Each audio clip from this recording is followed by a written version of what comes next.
Hi, this is a test.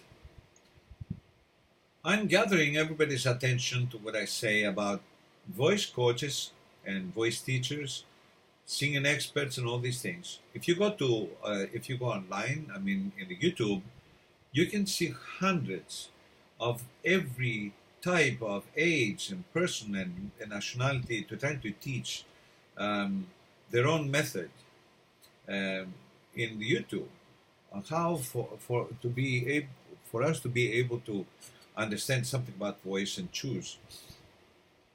Everybody is trying to teach, or the people who are trying to tell you that they know that other people don't. If you look at all those people, there are hundreds of people. Who is the correct one? And who everybody has different thing to say. Basically, everybody is referring to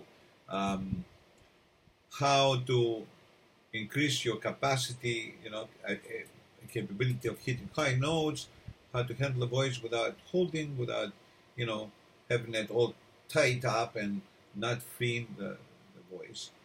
Uh, okay, this is one thing. How can you drive or lead somebody to do it? It's a very different story. Of course, if you go all through all those people and see what everybody says, you get a lot of experience of what is everybody emphasizing more. So you gather uh, all those important lines and the subjects to say, okay, let me see what are they talking about when we first try to sing. We have a tendency to overdose, and we do it so much that we block the air coming out, and that's what the voice is all about. So the air that we use with a breathing machine, I call it a machine because it's a totally different unit than this.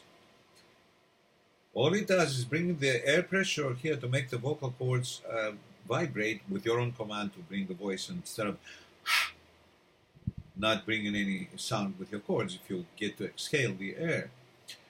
So doing this unit that I call an adjuster, it's a different unit. It's like the engine connected with the transmission box through the flywheel. If they don't have that connection, no matter how the engine is perfect, there's no continuation to the transmission, which has the bar to go back into um, the um, the other small gearbox at the back, in the middle of the two uh, wheels. That's called differential, and then connected with a rods, still with gears to make the wheels run. Okay, so if the connection of the engine does not connect with the transmission, there's no way you can make that universal bar that connects from the transmission to the differential to move the car. Now, if all works and the transmission and the universal are working, if that universal is not connected to the differential and well connected with the gears, then we still have a problem. Still, the wheels won't roll. So the system with a machine is like the bellows you have to light the fire. The fire is not connected to the bellows, but the air creates that wind that makes the fire grow.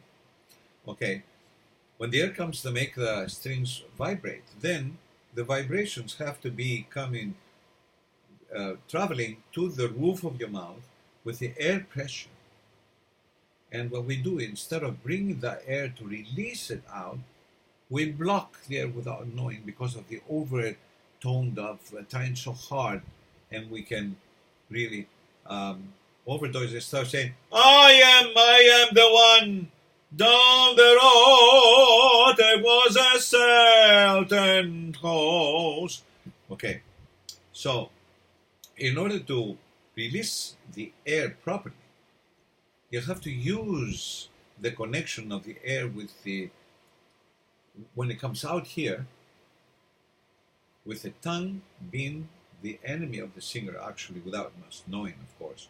We have to fight for the position of the tongue. It's a certain position you keep your tongue to be able to release the air. So there's so many small details in singing, but they make logical sense the way I explain to the people. And I hope this is going to be a little help for you. It's just an unprepared video, of course, but I hope it'll give you a little more understanding of what the realistic points of view for making voice and bring that sound out. And then the last problem is the enunciation. Besides that, you have to bring and release the sound.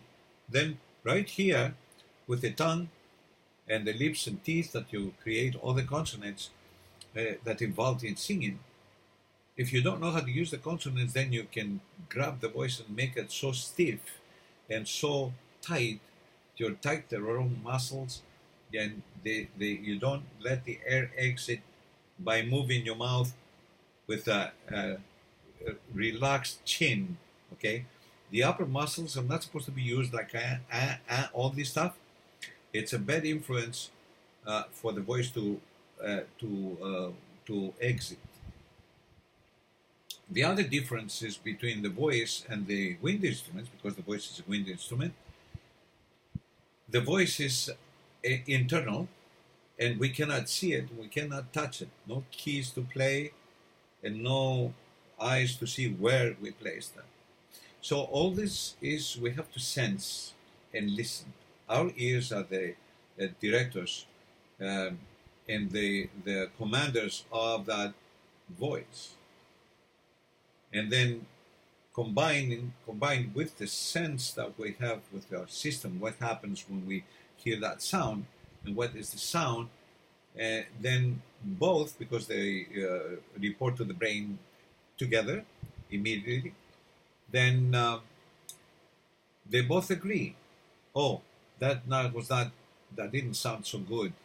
So your body says, yeah, it didn't feel comfortable. I mean, this is an immediate response to the brain. And the point for learning how to sing is to be able to listen to your voice and see what it does, and then sense what your body is doing, the main thing. Now, the important thing about learning how to command your voice to be coming out nice and smooth every time is to be able to know when to take the breath, how much to take, and how to release it. That's the basic line to hold the sound of your instrument without thinking about the vowels and consonants involved with it. So if you say,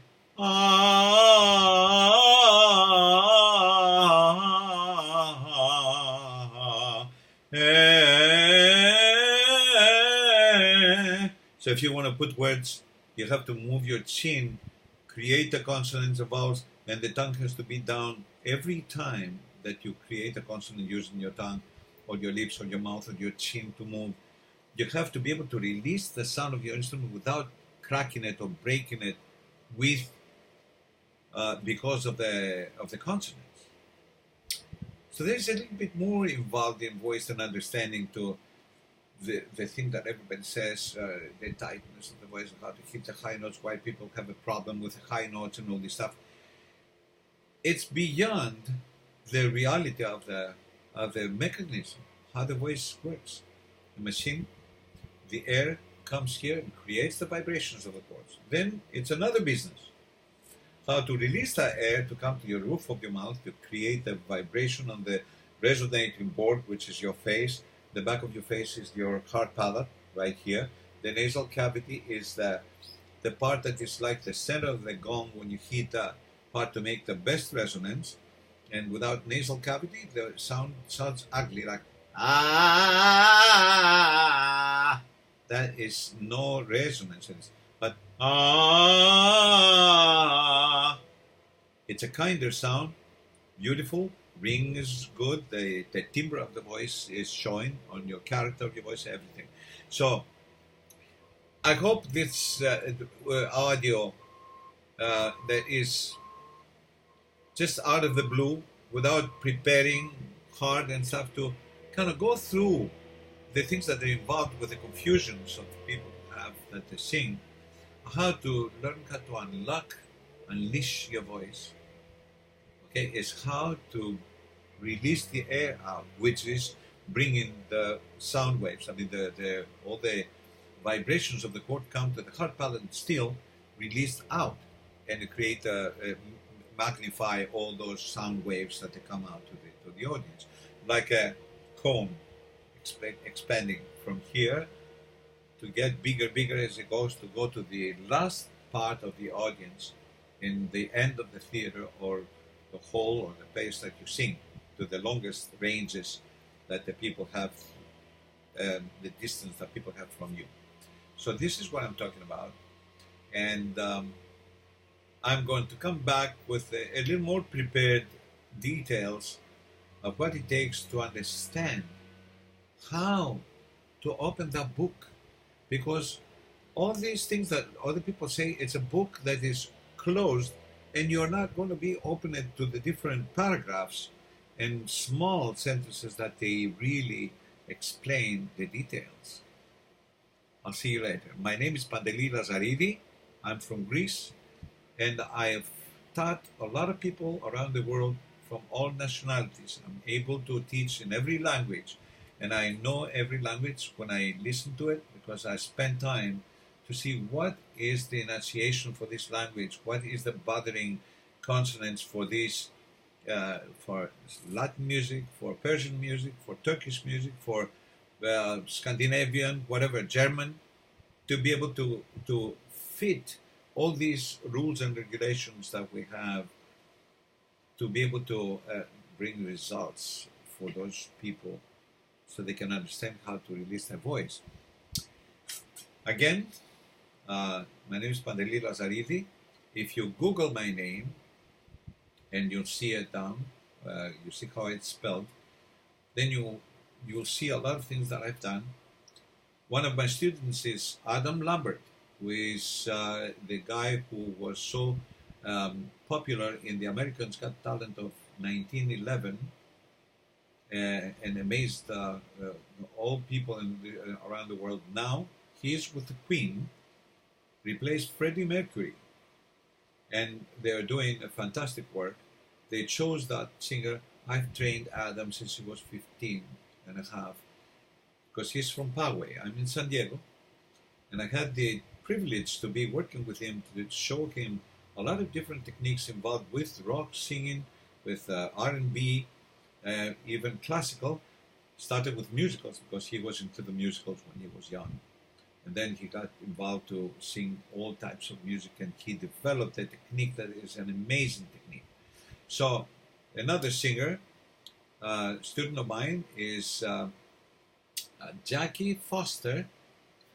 In the 218 The Voice, she came in the 8 top ones, and because there were other people who had more experience and who were kind of more capable to present what they had, more superior to the judges and the audience, she was not able to go to the 4 and go to the finals.